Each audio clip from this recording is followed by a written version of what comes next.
MAGA Mike Johnson and Republicans have finally returned to Capitol Hill, and chaos has already erupted. MAGA Mike, I think, put the House of Representatives in like another 2-week vacation. He's trying to act like things are going great, and the map lines that are set for these critical midterms look wonderful for the MAGA Republicans. But as you see the fear and panic of these MAGAs going on the various TV shows, it's telling quite the other story. So they're bringing back their oldies this morning. They're talking about Dr. Fauci, right? We've seen Donald Trump doing lots of posts attacking Fauci lately. I guess this is their midterm plan. You've got James Comer, who's not even holding oversight hearings or allowing depositions to take place, informal meetings regarding the Epstein file cover up. But he is definitely focused on Dr. Fauci, right? That's their main talking point this morning. Fauci. Here's what James Comer said earlier. Let's play it. I can't for the life of me understand why the Department of Justice won't do anything about Dr. Fauci. The pardon, not just Fauci's pardon, a lot of pardons could be declared null and void. The Biden family, you know, you've got Adam Schiff and Jamie Raskin, all the January 6th committee, they all got pardons. They can be thrown out. Because, again, there's no evidence Joe Biden participated in that. So now I'm sure that's what people are focused on. Well, what Dr. Fauci and schools and Donald Trump's mishandling on COVID, which led to all that inflation. But okay, that's what they want to talk about right now. Then you've got MAGA Republican Congress member Hardopoulos saying, look, we know that you can't afford anything, but we all know the number one reason why Americans can't afford homes. It's the 10 million people who are here unlawfully, and it's Biden's fault. Here, let's play this clip. Now, on this housing bill, this is the 21st Century Road to Housing bill, and the final legislation coming after all of those months of negotiations between the Senate and the House. It would roll back some permitting regulations while limiting corporations from buying single-family homes. It was another priority for President Trump. Congressman, is this a priority because you believe that this is going to affect inflation and the cost of living? I do. I mean, number one reason why we have these higher housing costs, in my opinion, is that you had 10 million people coming here illegally over 4 years. You had too many people demanding housing. And by changing these rules and laws, we're going to be able to reduce some of that friction. Blame the immigrants. I want to bring in Brian Tyler Cohen here. Brian, I want to show you one more right here where they bring in MAGA Republican Congress member Pete Sessions. And they're asking him, they go, Pete, so Donald Trump said when it came to Iran, unconditional surrender, I'm going to blow you up, all these things. Now, even again after yesterday, Donald Trump threatening Iran more. Now it's, a full general license, complete sanctions waiver. So just, by the way, I think that there should be peace. I want to see a deal happen, and I don't want us to be in war. I just want to be clear where I stand on this. But they're asking him, so talk to us about the representations versus what happened. And Pete Sessions is just like, look, he's a very complex guy. Like, you don't understand the plan yet, but it's all complex. Watch this and let's talk about it. Let's play it. We have seen during this period of the talks, the United States has had time to retool their military drone war. And I think that is going to be necessary. But you've also got to understand what available assets we have there now, what have come home and what might be left. So I think that there are a number of circumstances. This president is a pretty complex guy. I think the military is up to the work, but let's know what the plan it is. Once we know what the plan is, then we'll be able to nod our head or shake our head one way or another. Absolutely. Absolutely. That's what we normally do. Go into wars. Then you talk about several months later the plan, Brian Tyler Cohen, the author as well of The Day After, How to Wield Power in a Post-Trump World. Everybody make sure you order right now. It officially comes out July 14th, but you can get a copy of the book right now. And I know all of our audience is buying The Day After by Brian Tyler Cohen. But Brian, I want you to react to that right here, because here we are not just a day after this catastrophic war in Iran, when Donald Trump said it would be days, then weeks, then months. And now you have the MAGAs out there, saying all of those things. But really, the American people are suffering right now. And they're saying, what's Congress doing? What are these people doing, Brian? Well, I mean, what they're doing is pretty clear. It's just basically shoving their heads as far up Trump's ass as they can possibly get them. I mean, that is what these people are there to do. They're there to just placate Donald Trump. They're there to pander to him, to grovel to him. And so even in this scenario where you have a president who campaigned expressly on not getting into foreign wars in the Middle East, who got into a foreign war in the Middle East, which in turn caused gas prices to spike here at home, inflation to spike 33% since Joe Biden left office. And yet they're still running cover for him. Nobody has an ill word. We have no idea what the plan is. We haven't had an idea what the plan was for over 110 days now. We're nearly 4 months into this whole debacle.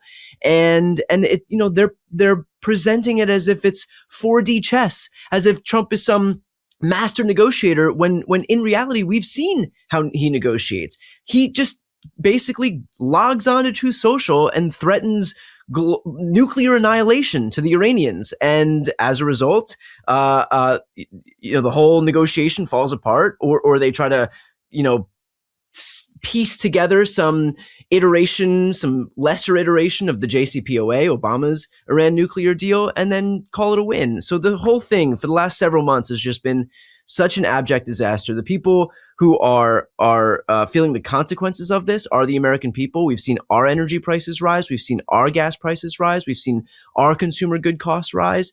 And yet none of these Republican legislators or senators have any interest in fixing this on behalf of their constituents, because they are solely interested in just, pandering to the God King. That is their first, second, and third priority. And I think, though, they're going to base their strategy on, look, it worked for us last time. Look how disastrous Trump handled COVID.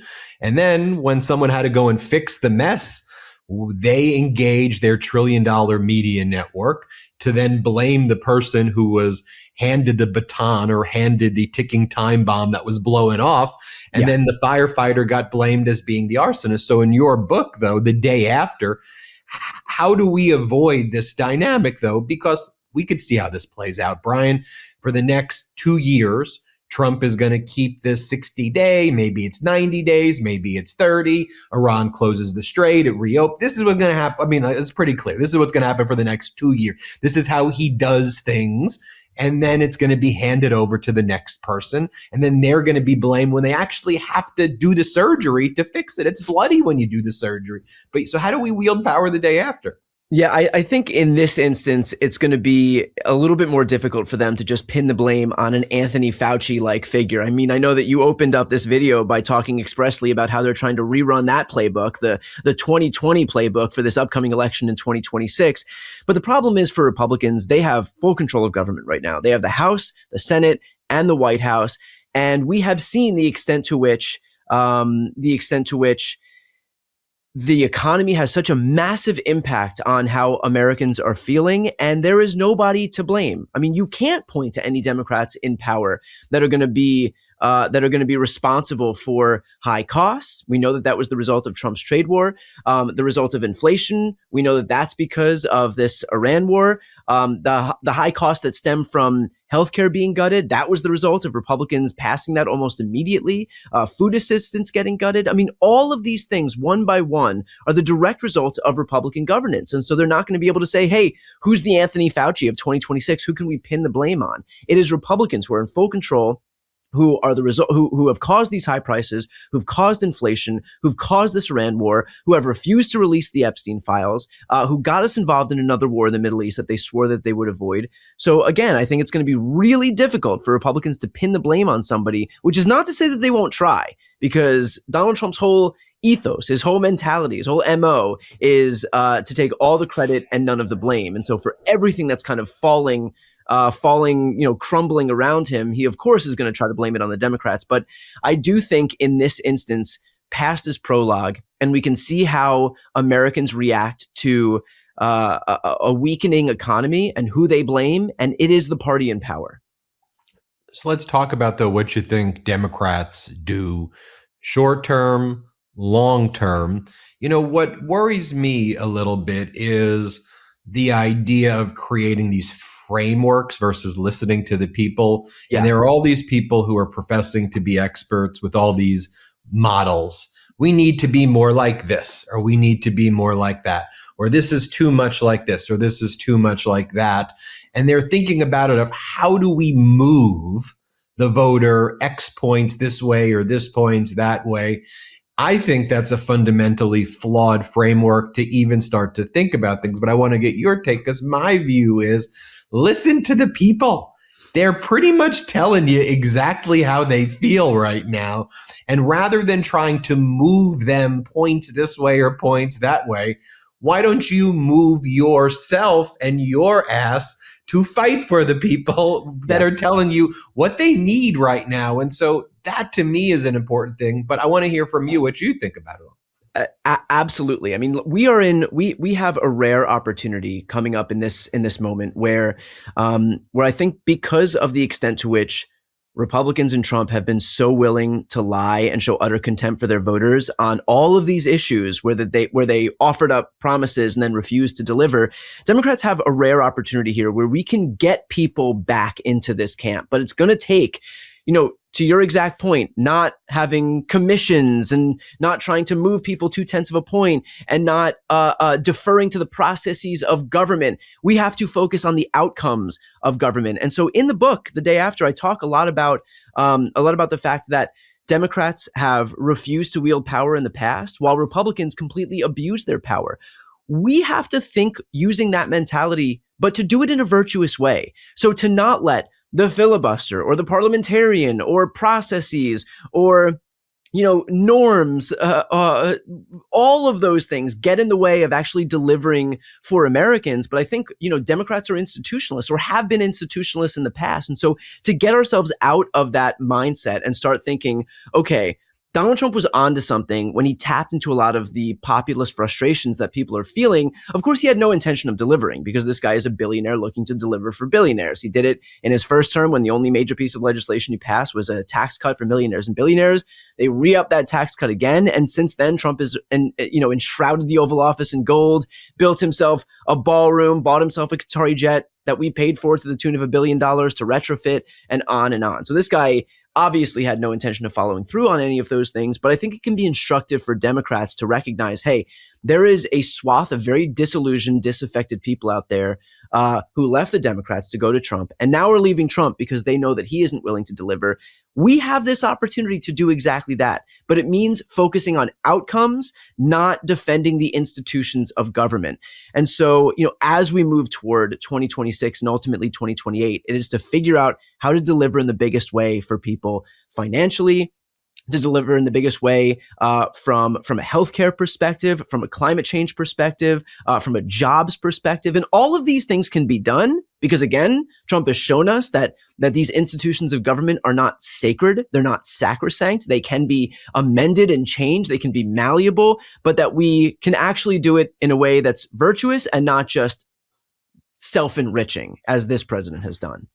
When you say Donald Trump is onto something, you're so right, because as the ultimate con artist in global history, what he's onto is what con artists are usually able to see, which is the fear in people and how to prey on that.